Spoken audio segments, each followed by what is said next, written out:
Today is April the 11th in 2022, and it is today about a warning that private law does not apply. My first names are Dietmar Johannes Friedrich, and I'm presenting myself.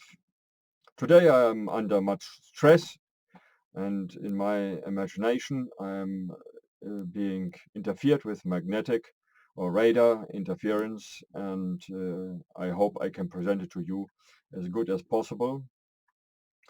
My statements are triggered by the present circumstances that show, for me, not explainable behaviorism of state entities and family members. There seems to be the danger that I was put in a wrong category and therefore am being misinterpreted in a way that is leading into something unpleasant. First, no private law applies for me. Here in Germany, and there is the possibility of organizing families under private law, and some families had family courts for this purpose. For me, private law does not and have never applied, perhaps in earlier times for ancestors. But in my life, I have never submitted or subscribed to one. I have to say it this way because I once learned that my grandmother attended once or more a meeting of an aristocratic house. I think it was the House of Prussia or Hessen. Until now, I had assumed that she was attending it as a kind of trustee or secretary. And I'm having much headache, so please bear with me because of this interference, this unknown one. Meanwhile, the incredible thought becomes more and more hardened that it is possible that she could have attended as a member also. And then another hint that she was maybe something more than ordinary. It was when she presented me a book of Victoria Louise, the daughter of the Kaiser. And she was reading all the titles given to the princess and then said that in earlier years she could tell them all by heart. I concluded back then that she had a Kaiser faithful teacher that made her learn it. And supposedly for this literature, this book about Victoria Louise, she was the best known connoisseur, and a ghostwriter had visited her and not the acting duchess. This was strange, of course. This duchess seemingly had less insight into the earlier years of Victoria Louise than my grandmother.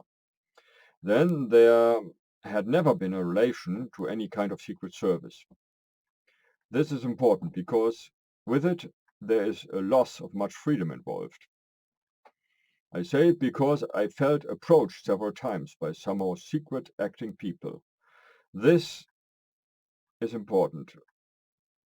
It was not uncommon in Germany back then, since it was a border state in the Cold War. The newspapers even described how to recognize such an approach and how to avoid it. As said, I was never a member in any intelligence service or the like. This is very important because they supposedly have private law. There were many books about it. Mr. Einbohm was the most known author, and they were presented in the local library or so readily at hand. And of course, I never formed a group of that nature myself. I took much care not to sign contracts of that nature, work contracts, work offers that were a little bit fishy, for example. A law teacher at school had taught the topics of contracts as well. Then there were strange encounters with perhaps secret services or a forerunner organization. There was a children's group in our neighborhood. And it was shortly before I was 14 years old that I learned about this group led by a professional trainer. I have never signed up for this group. But after less than 14 days only, I withdrew my resignation and never attended this somehow secretive children's group. Because I thought it was too mysterious what they were doing. It involved camping activities that would have suited me, and also the survival technique was interesting. But ghost stories around the campfire and the command style of the leader, that was not. Beyond that the children seemed to act strange and seemed to be intimidated. I later learned from a short article in the local newspaper that parents had complained that their participating children were acting strangely and not revealing their whereabouts as openly as they used to do before, and becoming bedwetters, for example. This adventure group was broken up with the help of the police and the judicial system, and it was rumored that this had been an effort to create a youth group that could have led into intelligence or police services. At the time, here in Germany, there were warning articles in the newspapers about recruitment to intelligence services. And for me, as a regular reader of newspaper articles, in addition to Grammar's warnings, I was able to avoid being drawn into a work relationship that were somehow suspicious as to their legality. For example, working without a contract or even without paying taxes. Somewhat confused at the age of 15, I wrote to the Constitutional Protection Office here in this federal state, in German zu dem Niedersächsischen Landesverfassungsamt. I was writing them that I was distancing myself from such groups and that I wanted to make sure that I was not illegally registered as a member. I had read in the literature that this was possible to being informed by them, and I got the written reply, that my record was clean. And in all the years that followed, I also distanced myself from any activities that might lead into such a grey area. And I'm feeling sick to the stomach right now. Always when I'm trying to present something about the BRESLAU-FRIENDS, and especially this one, I feel being bombarded by unknown interference. But it must have to do with radiation or the like.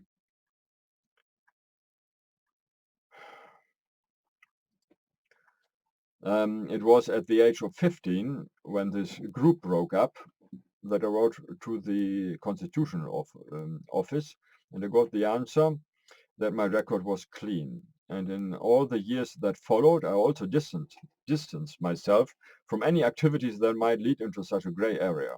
This is important because I received offers at least 3 more times that could have led in the direction of a secret service, maybe, that in my imagination was aiming at, or was the destination. The first trying, so the paper said, often was when students were asked to count traffic or watch housings, thinking they would help the police. In southern Germany, there was at once a court case in which a student had to sue his way out of the contract that had intelligence ties obligations. He had been, without knowing, been drawn into such a service while he was a student. I was also able to learn from this case to successfully keep my distance throughout my life until now. Therefore, I state once again that there has never been any relationship, directly or indirectly in any form whatsoever, with secretly organized units or the like in the nature of similar to secret services or groups that somehow work in secret. Here in Germany, there is a saying that everybody knows someone who works for secret services, and that without knowing it, and often in addition to their main jobs. And that was, or still is, I don't know, creating problems in society. I made a whole movie about my standing toward intelligence services in the first series, and I uploaded this movie again today. And I do not condemn their existence in general. Since earlier days, grandfather's family, the branch my grandfather and his father came from, they had renowned intelligence corporations or operations.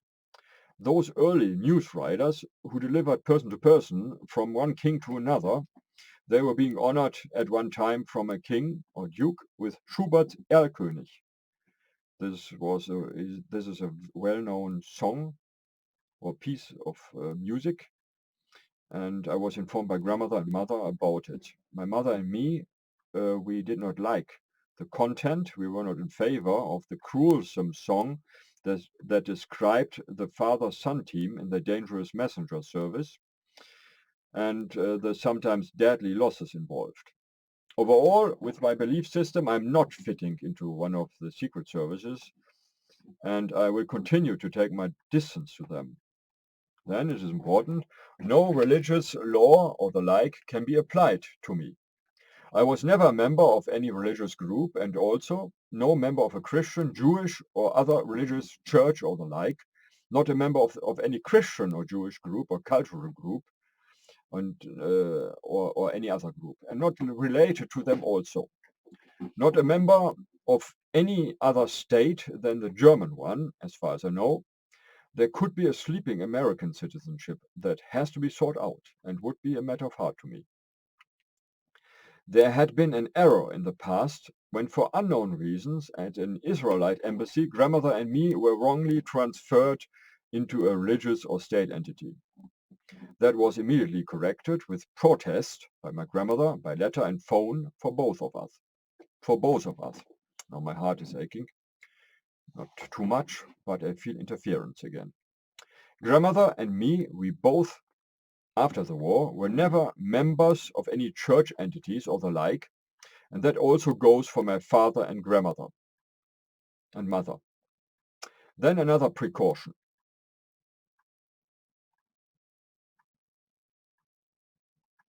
Until today, April 11th, in 2022, I have not received any feedback, not even as a response to my direct approach in the form of telefaxes and letters. I wrote personally to Jewish and Christian institutions and often did not even receive a reply.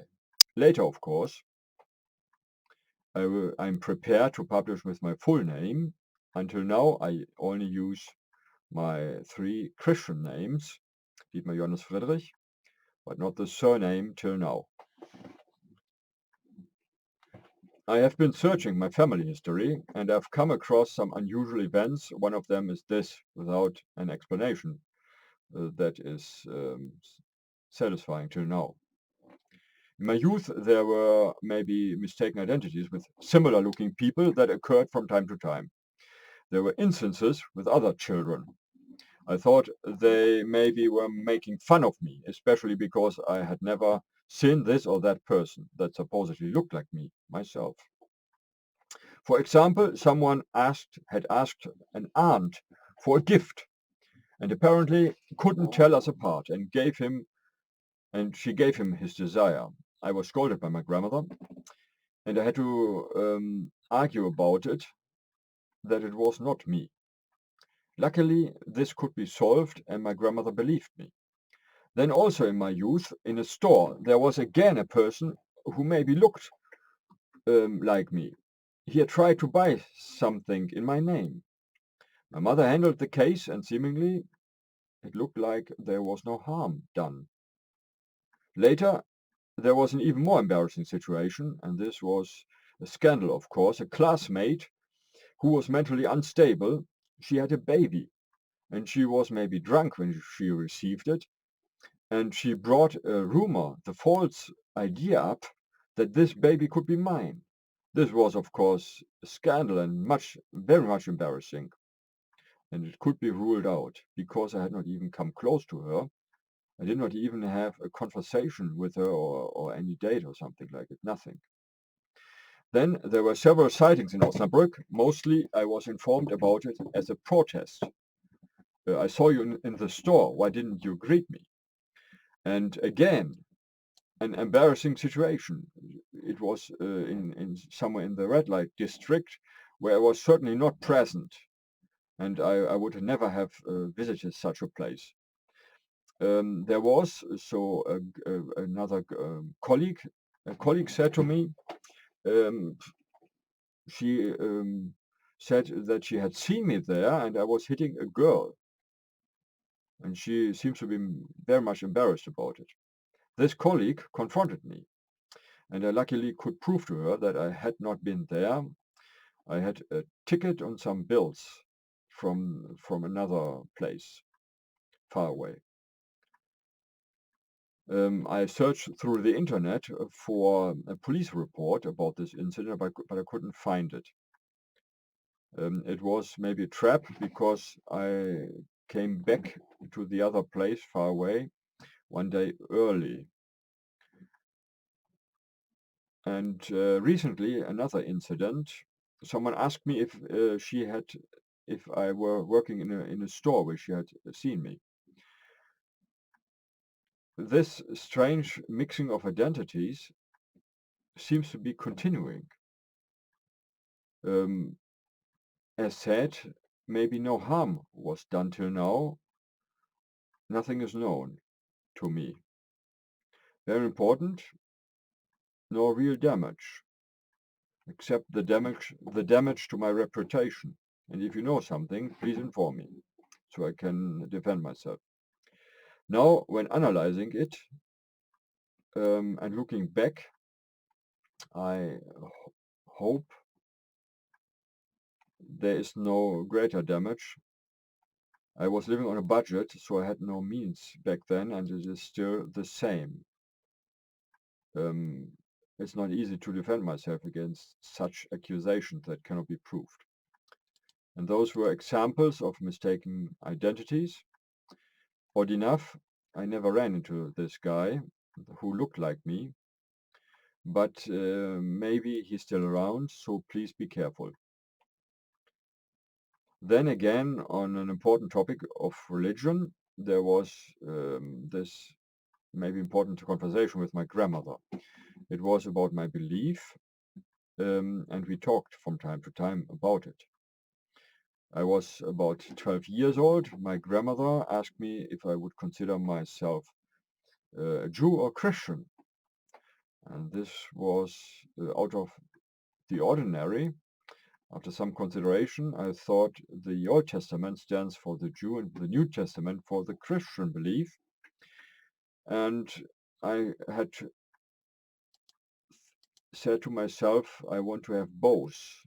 And so if I had to choose, I would have chosen and still choose the Christian standpoint.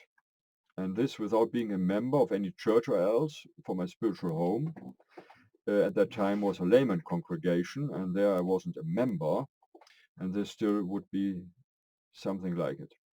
It was also grandmother's and my parents' spiritual home, since grandmother and my mother had left the Protestant church after the war, and my father belonged to a Brethren movement. That one, it is exactly that one that had been banned by the Nazi regime, so they had to meet in secret during the war times. Our upbringing, nevertheless, continued to be in the spiritual teaching of the Brethren and Protestant doctrine. Again, a little bit of thinking about why I could not undergo this kind of research earlier. It was, of course, because there was no finding, but besides it, I was much disabled by an illness, a chronic illness of the bowels, and this was of much concern, and I almost every week visited the doctor's office. I was so weak that I had not enough energy to visit my parents, not so much as I wanted to. This little energy was not leaving me much space to go beyond the essentials. I was mostly at work or at home. And at work, I was on sick leave almost every other month. Only recently, through a self-initiative, I have been able to solve the problem and live largely symptom-free.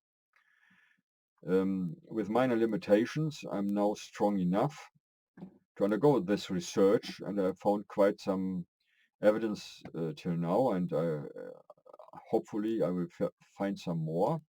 And God helping me, I will continue to publish about the special togetherness of the BRESLAU-FRIENDS and about the royal topic. This is mostly Victoria Louise and the Grand Duke of Hesse. I thank you very much for your attention, and God be with us till we meet again. Bye.